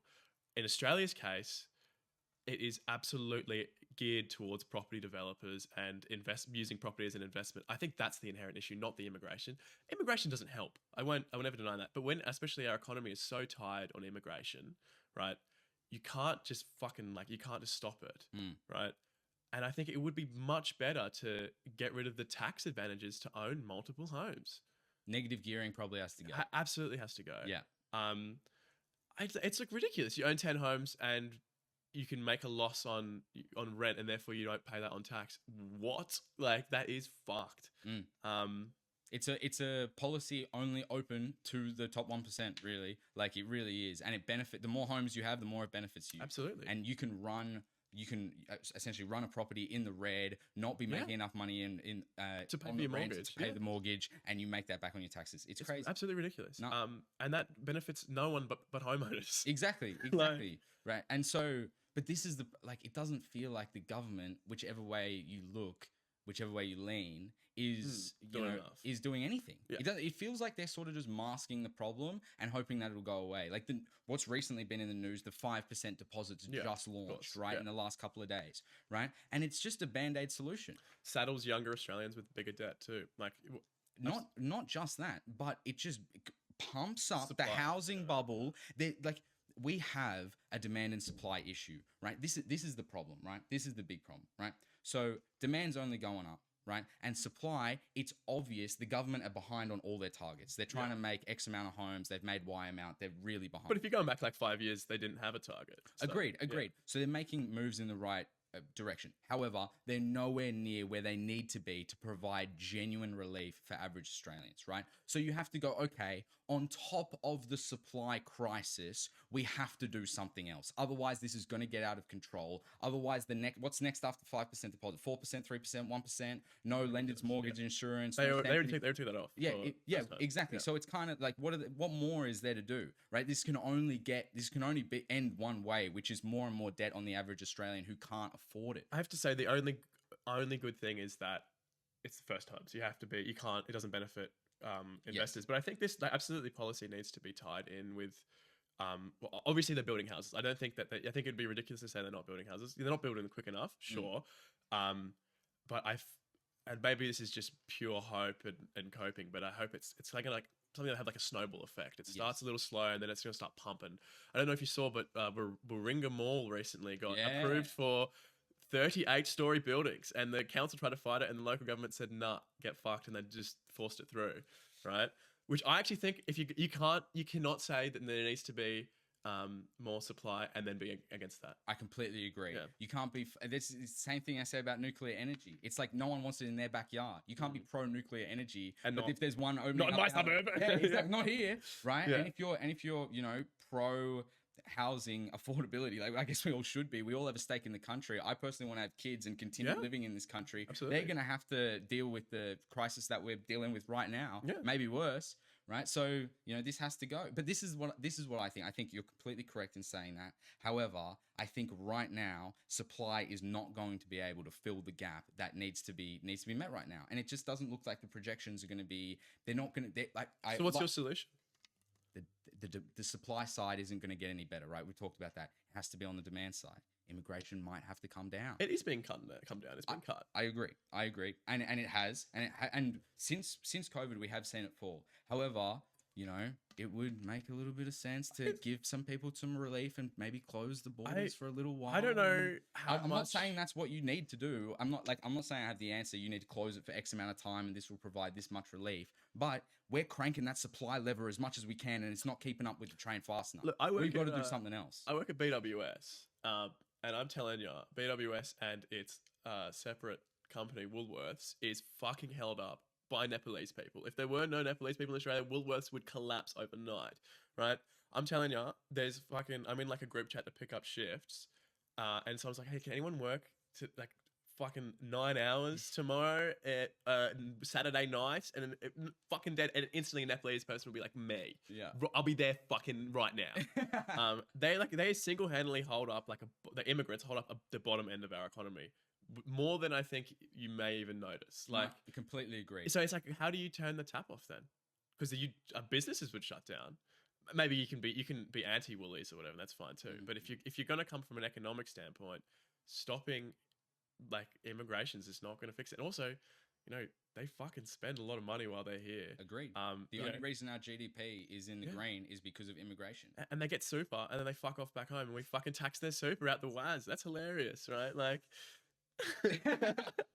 So we make So much of them. I don't disagree, but I think, what I think is good is that we can have this conversation without it being about race. Because immediately you say like, hey, we might have to pull that demand lever. Immigration might have to slow down. We might have to look at things in that arena. And people immediately just say that's racist. You're anti-immigration. You're right wing. All these sort of things. But you're just looking at the problem from an economic standpoint. We've got a housing crisis, right? We're cranking on supply lever as much as we can. The demand, the only way that we're going to get that down is through immigration. Or through changes in tax policy, which I think is the much more normal answer to that question. I think because if you stop giving massive benefits to people that own multiple houses, that stacks with the more houses you earn. I mean, but the other thing is you don't want house prices to collapse because that leaves people in lots of debt with no asset, right? So the idea is that you get it to stop going up. I don't know how you do that, mind you, but an absolute first fucking bet would stop the bonuses to property developers, even if you had to grandfather that in. So property developers now get to keep the bonuses they've had, but no new ones. That would have an immense effect on property because you wouldn't have to go to buy an apartment and be fighting people buying their fifth, sixth apartment or something for renting. You're buying your property. You're buying your first property. Housing as an investment is what kills housing in this country. It's what kills housing in all the Western countries facing housing crises. It's not because of immigration. It's because housing is seen as an investment for you as your nest egg the reason for that is because it's generated incredible returns, and it's just that the bubble needs to be popped at some point, I think it can't be blamed on immigration. I think that's silly because we've had the same amount of immigration for a long time, and the house prices, there's no immigrants in COVID, house prices went up like crazy still, right? Like, that is true. That is true. It's just kind of how it is. I think it's not nothing. I wouldn't say that it's not nothing immigration, but I don't think it's the issue that everyone makes it to be. But I think everyone searches for a solution to the problem, and it's an easy one that you can see just standing out. Well, what do you think about BlackRock, State Street, Vanguard, these large like ETF companies buying residential property? I can't badmouth Vanguard because I got money in them, but no, yeah, terrible. It shouldn't be allowed, right? No, I completely agree. It sucks. Yeah, and I think that's a big problem too. That needs to come before anything else. Yeah. And I also think that, and a lot of people say this is racist too, but I don't think foreign nationals should be allowed to buy Australian property unrestricted the way that they sort of are now, right? Like China has more stake in this country than we do to some extent, and we've talked about how they don't need us, but we need them. I couldn't buy property in China. No. But that's fair enough. Exactly. Yeah. You probably shouldn't be allowed to. Yeah. Right? And that should be how it is here. Even if you have to be a permanent resident or something, you have to just live in the country for 5 years, which is not that unrealistic. Even if you're talking low barriers, right? The change would be immense. And I think that's what I'm saying is you want to talk immigration policy, that's fair enough. Mm-hmm. But I think that you have to do that after you've done the other things. I don't think you can't use that as the solution. You have to pump it with I think the easiest, maybe the hardest solutions first. But if you just start cutting immigration, I don't think it's going to have the effect that people think it will. Yeah, and I think it needs to come after or paired with real tax policy changes.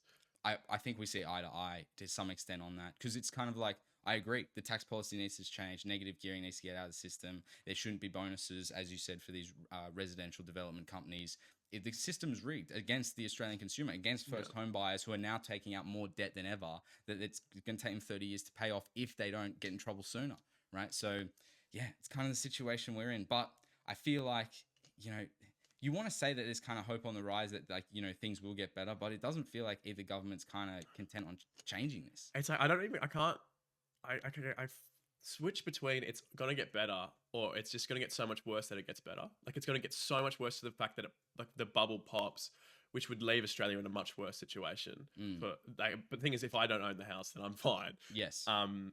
Except the economy would also take a huge hit. So you wouldn't be perfect. It wouldn't be good. It wouldn't be good for the economy, right? So it's just kind of like, fuck.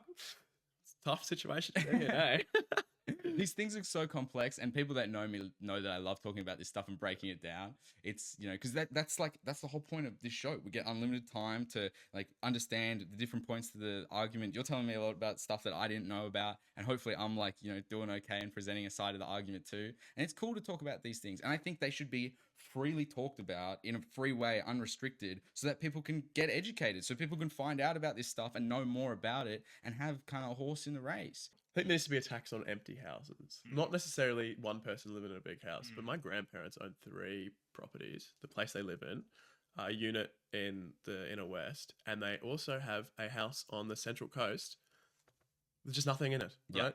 And it used to be like the holiday home, but they're fucking like 80.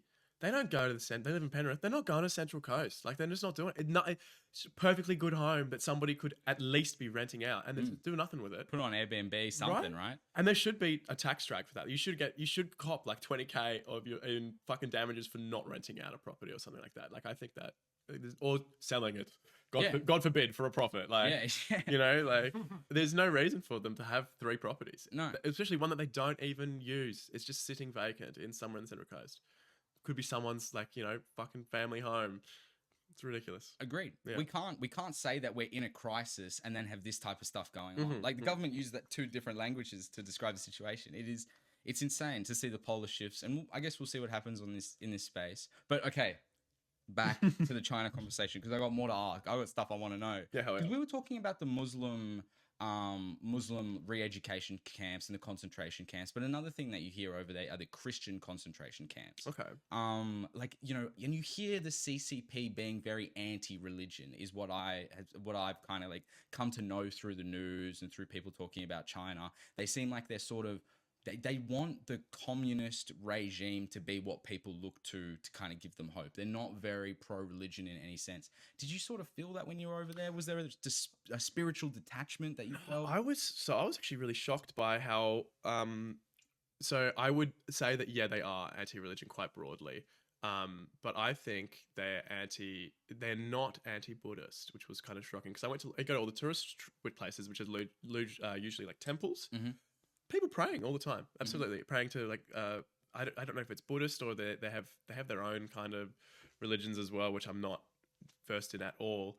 And I was just shocked, and I did some research. I think the majority is non-religious, atheist or whatever, but there is like a shocking like 40% have some sort of religion, which if you're talking the scale of China is like over 600 million people, right?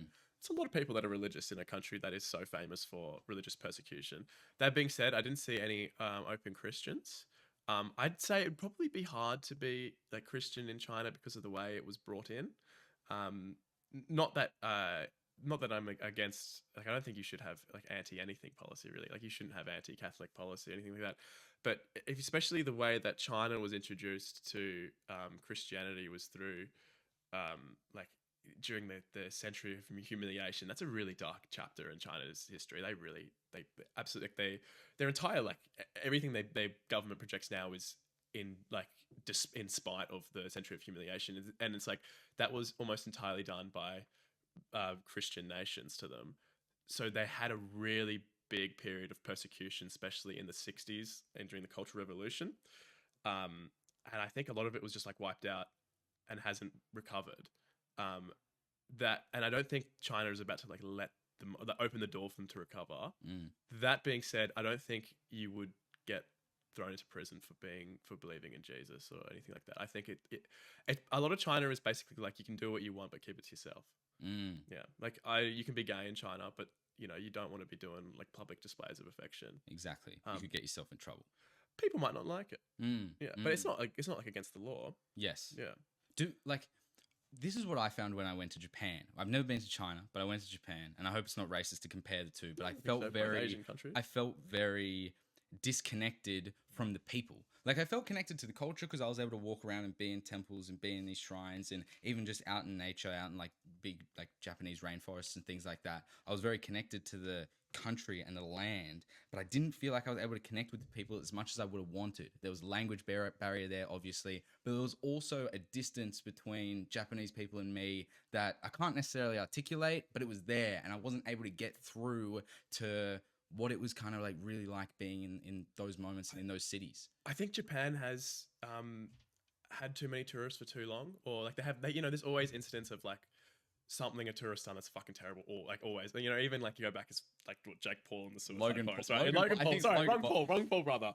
But like, you know, there's always, or like there's some like stupid cunt getting hammered, shouting at people in the street, like all the time. But like, because people, like I said, in China, they're really keen to see us, especially in Xinjiang. Like we were in this fucking random like museum, And this school group came up to us and they like gave us some shit with their school name and I took a photo of it. So like I guarantee we're on that website somewhere. Like they're like pimping out these two white boys. Like we got a photo with the whole class, right?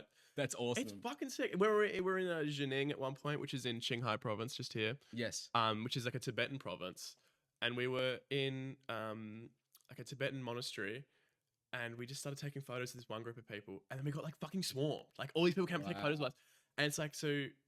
Everyone we met was really keen to talk to us. They just like it was just kind of a foreign experience to talk to white people. Like you see it on your screens or whatever. Everyone has phones, etc. But you know, I thought, you know, you go to Beijing, you're not going to see it, but also lots of people are going to Beijing from their rural towns. Mm-hmm. So like a part of going to the big city is you might see some white people, and like that's just like a fun experience. Wow. Yeah, right. And those people we met, like on the trains, were like, "It's my first time talking to a white person. I'm really nervous." On the translator app, and it's like so funny to see. Right? But yeah, it was really cool. I didn't feel that disconnected at all. I felt, if anything, like too appreciated. Like, fuck, leave me alone a little bit, you know? Like, was it just these interactions in passing where it was like on the trains, like on the train where you'd meet someone, or did you have like, were you able to form like little friendships? And I got. So everyone uses WeChat, which is like basically like WhatsApp, but you can do everything on it. And so I got like at least like 15 people's WeChat, and they're all like messaging me on it. It was like they love pool, like fucking yeah. They love that shit. You go to a pool bar, get some beers, and everyone's like some white people playing pool, and they just like watch and they come up to you, talk to you. A lot of them spoke English too. I was really surprised. But you know, no, and we had dinner in Xinjiang, and like there was like it was like a family business, right? And like the young boys were really keen. They spoke English. They loved The Simpsons, and my mate has a big Bart tattoo, and the tattoos are weird for them. And they were like, "Fuck!" They thought it was so cool, right? And then he came and sat with us for like 3 hours afterwards, and we just talked. And you know, we talked about. They actually said, like, "Have you heard all the bad stuff in the news about Xinjiang?" And I was like, "Yes, I have. Tell me more." And he was a Uyghur, which is the ethnic Muslims there. And he was like, he told me it was all lies, and not true. So I don't know, like, you know, that's just one guy telling me something. But I think it was the extent of what we heard in the media would have been absolutely blown out of proportion. I'm not saying it didn't happen at all. Like, I'm sure there were isolated cases or maybe bigger cases. But the fact that this Uyghur guy is telling me, and he was like, I was like, have you been to Beijing? And I'm like, yeah. We were there before. It was fucking cool. And he was like, I can't wait to go to Beijing. I was like, oh, does everyone want to go to Beijing? And he said, every Chinese can't wait to see the beating heart of the motherland. I was like, damn, okay. It's crazy. But maybe he's been to the camp and he got re-educated. But wow. Bro, he's scared that they're listening to him. He's like, no, this is what I need to say. But I know, but then he was showing me videos of him and his mate breaking the law. They all had motorbikes and they go fucking doing like crazy street racing doughies and shit. And I was like, can you do this? He's like, no, if you get caught, you know, you're getting in all this trouble. But it's like, you know, they still like, they're just like us, for real. They just like us, you know? Yeah. That's the best part about traveling. You realize that the people over there are just like us, and there's no different. We're equal and exactly the same. And the human experience can look like so many different things, but it's equal in all of its sort of perspectives. Absolutely. And I think a lot of people would think that Chinese people are heavily propagandized. And I'm not going to say that they're not propagandized, but to an extent, everyone absolutely is. We're propagandized as well by reading our media. Agreed. But the thing is, the difference in life quality from 10, 15, 10, 20, 30 years ago, in like the 80s, China had the same GDP as Africa, right? And now it's almost about to beat the US, right? The change in living standards every 10 years for generation, and obviously starting at the floor, so of course it's going to get like way better, but it's been huge. So everyone fucking froths their government because they've just had their own life has been affected in such a good way. Yes. Every 10 years. That it's just like, you know, you're fucking, you know, my dad grew up as a fucking peasant farmer, and here I am making the big bucks living in a city apartment in a country, you know, with all this technology and stuff. They're like very proud of everything they've got, and they're proud of the way they come. And that's a disconnect that we have, because I think like I'm envious of like my parents' generation and the opportunities they had in relation, not on everything, obviously there were lots of things that were worse, but it just kind of seemed like things were getting better for the average person back then, and now it's getting harder to do things because of money and other reasons. But in China, it's the opposite. Everything's getting better. And noodles are still $1.20, right? Yeah. No, everything's getting better. Obviously, I think they're probably about to hit some sort of peak though. So it's like it can't get better forever. But when you're starting from like fuck all, and there's been meaningful change every 10 years, it's like shit. Of course, you're gonna be pretty happy with everything. No, I can understand that. And, you know, I guess that's something that we should talk about too, because we've talked a lot about politics, but I feel like Australia, the US, the West, they propagate a lot of this anti-China sort of stuff. And just like you said, that the Xinjiang riots were kind of blown out of proportion, the Western media could have done that to kind of make China look bad, which is what they're always sort of trying to do. They're fostering this division between our countries, which, as you said, they're just like us. It's exactly the same. There's no reason for us to hate these people. There's way more of them than there are us, and we need them to function as a society, and they need us to some extent. This is a beneficial relationship, but the news doesn't see it like that. They see, you know, them as our number one enemy to some extent, and they use very provocative language. What do you think about that? And did you ever experience people in China who like didn't like you because of that? Absolutely not. Everyone was very keen to see us. Everyone was very keen. I feel like if you were American, maybe you might have felt it, but maybe not. I think people kind of just view America like sadly, like they kind of like shy, like as in fallen empire kind of thing. Like they're very big on the Chinese century, and I for one fucking believe them. Like, you know, I've been there. I think it is the Chinese century, man. They are high tech shit, bro. No one uses cash. I didn't use cash once. It's all QR codes, and their train system is ridiculous. It's just like the things that we've been talking about a high speed rail for like 30 years. They just fucking did it, right? Across the whole country. And I know. Like the fact of having an authoritarian government. One of the good things is you can just do shit. You can decide we're going to build fucking rail everywhere, and you can't say no. Yes, you know it's a national project, right? Exactly. Yeah, exactly. And it's like but if people are upset about that, they don't really have a voice either. But so. Exactly. Yeah. But in language, I think China respects foreign countries more than America does, and I will like at the moment I'll die on this hill for sure. Yeah, I think that's probably true, right? Like, Trump has shown a lot of respect to some countries and no respect to others. Even like in history, like especially because China's been on the down and out for so long as well. It hasn't really had much of a chance in recent modern history. But America is meddled with so many governments, including ours, and like China either hasn't been able to, but like they just don't. Like they don't seem to. They're not about that yet. Maybe they will. Like, of course, like you can never tell, and you shouldn't like really open the door to any authoritarian government in that way. But we shouldn't be so antagonistic to them, I think. No, I agree. And China just came out at the UN and said that the United States and Israel are like sinning against the world. Yeah. They're the ones creating all these problems, and China were advocating for peace and change and to stop the war in Israel and to stop the war in Ukraine. It's crazy. They're pro-Russian in the Ukraine war, which is like, oh well, I suppose, but like the war needs to end either way. It has to end, but it doesn't look like either of those are going to end. No, I don't think so. God no. But yeah, no, I just think there was a lot of talk the other day, a couple of months ago. China sailed some warships between Australia and New Zealand, and people were rightfully quite upset about that. But I wonder how many people know that like 2 weeks before we sailed a bunch of ships through the Taiwan Strait, right? It's like, obviously we're doing that as a show of force to show how we're protecting Taiwan. We're going through legal waters. They're going through legal waters. They're doing it as a show of force to show that they can also go through waters off our country. If you're going to get upset that they're doing that to us, I think you have to recognize that we're doing it to them, and we're doing it to them first. They are responding to our antagonization. It's just so easy for the media to spin hate, I think, on China mainly as well.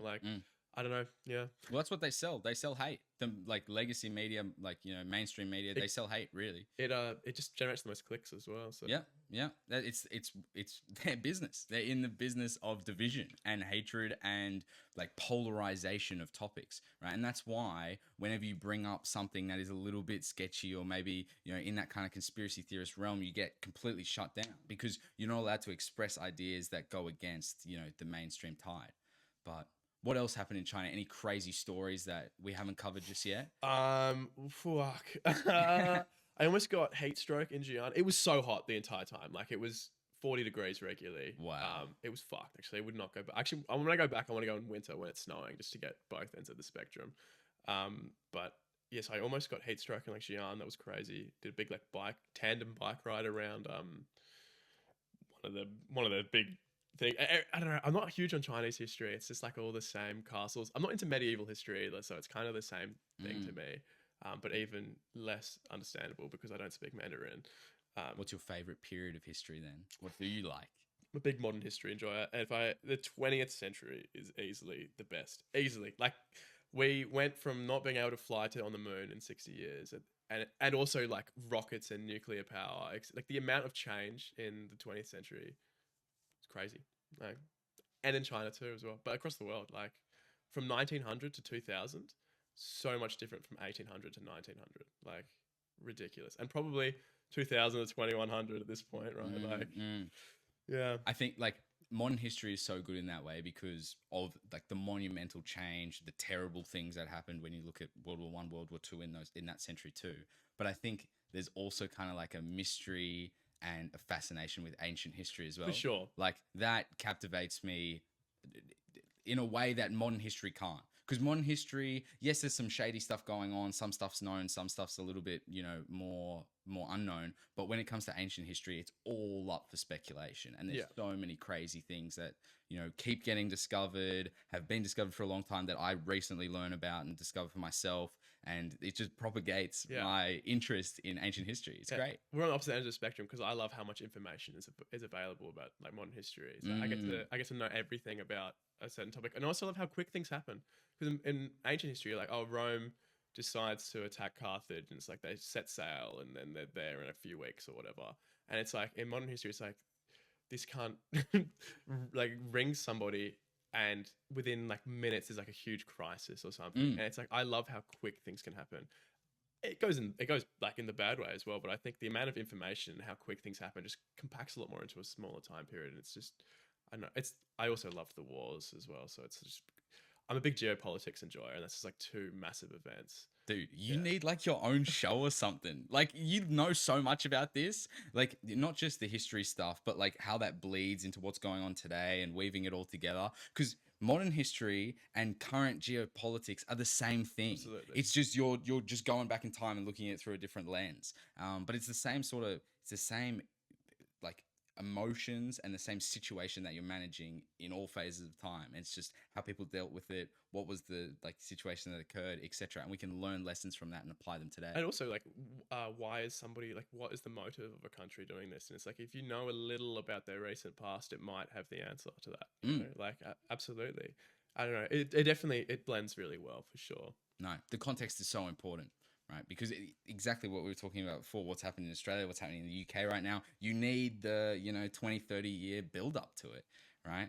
And it is crazy, even when you like, even just bringing up like when you brought up Nixon before, it makes me think like, because Nixon, he was doing Watergate, right? That's not good. What Flint, Michigan, wasn't it? No, right, where they had the Watergate. So Watergate is wasn't Watergate Nixon? No, so Watergate is Nixon, but it's not the Flint, Michigan pipes. That's more recent.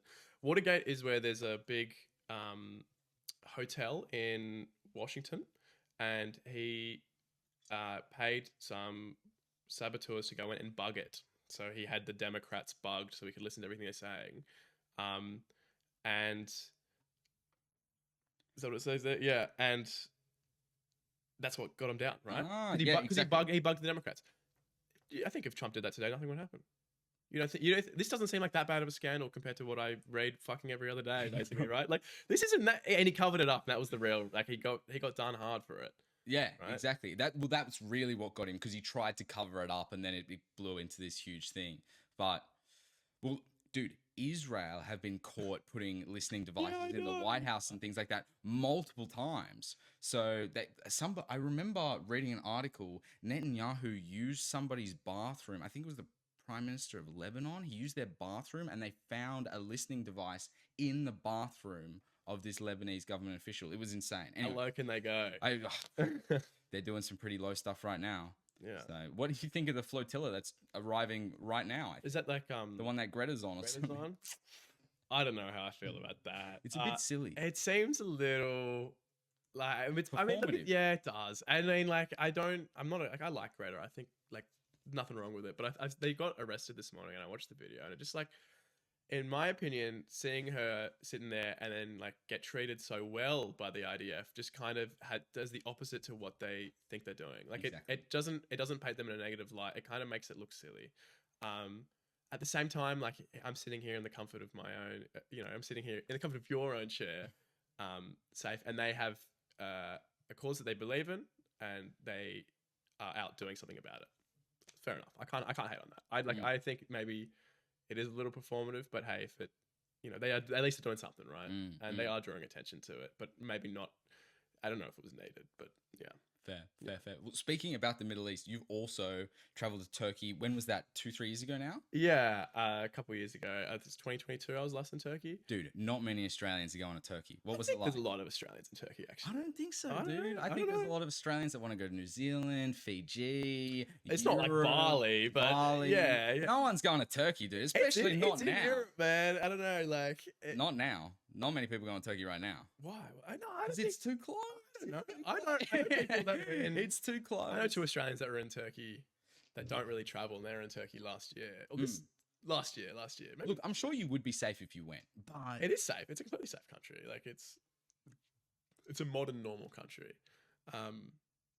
Yeah, no, I mean Turkey's normal. My dad's going to Syria in 2 weeks. Now that is a little concerning.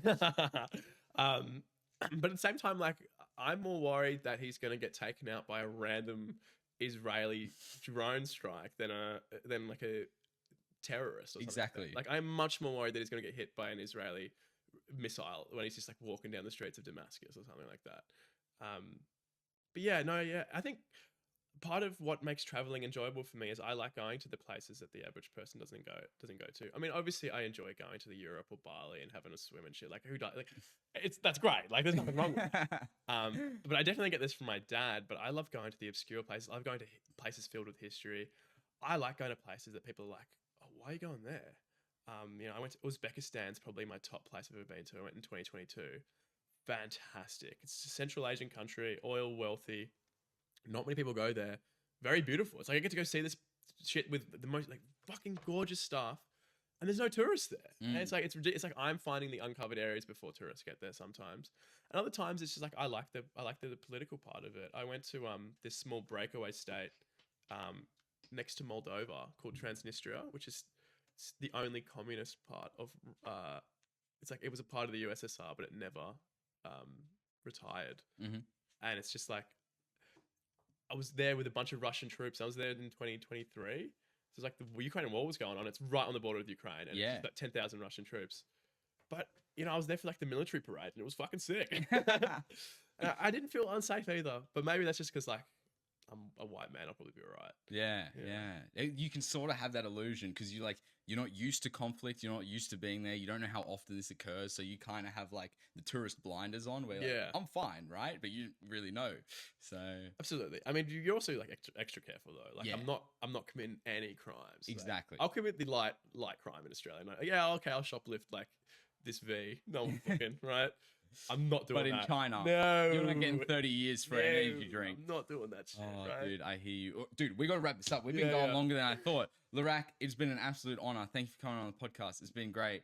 Thanks everyone for listening. Catch you next time. Thanks for having me. Goodbye.